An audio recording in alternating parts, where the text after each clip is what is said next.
I get asked a lot, how do you stay motivated whenever you're feeling tired or uninspired? And truth be told, I don't operate on motivation. To me, motivation is just a feeling. Eventually, it'll go away. So if you're watching this video right now and you're an entrepreneur or you're planning on starting a business, if you operate on how you feel 24/7, don't get started. Save yourself some time. So I'll cancel out the motivation. I'm not a motivated person. I'm a disciplined person, which I made videos on this in the past talking about having a disciplined mindset versus a motivated mindset.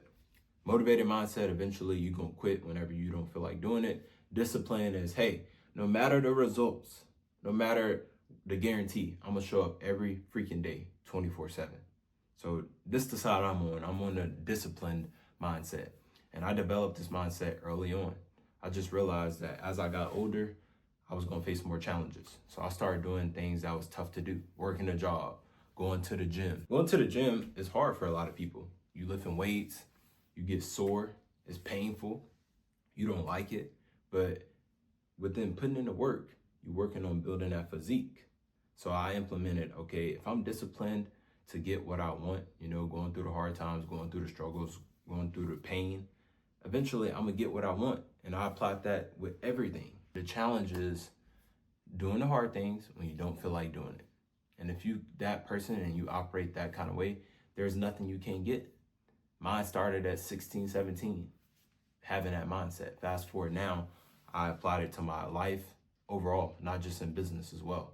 This needs to be you as a human being, you as a person, that no matter the results, no matter what, I'm gonna show up 24/7 every day with the right attitude. You don't want to have a sour attitude, especially in business, especially in business. So I knock out the motivation. I'm more of a disciplined person. Another thing for me is I grew up poor. So I can remember on them times when I was 14, 15, 16, 17, all the way up until 18 of me wanting things. Also, not just me, but also my siblings and us not being able to get them because my parents was low middle class people. They gave us what we needed and a little bit of what we wanted. So we didn't get everything that we wanted. And I think ever since then, I just held that grudge, held a chip on my shoulder.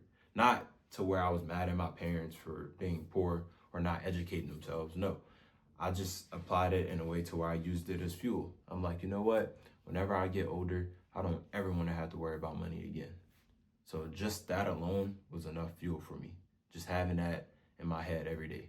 Grew up poor, didn't get what I wanted. I never want to have to worry about money ever again. Third for me is I just don't want to have to go back to get a job. I don't want to have to show up at somebody else's establishment and make them money and make their dreams come true. I'm over it. I already put in my time of being in the workforce or the work field. Now it was time for me to create my own and help other people out and create opportunity.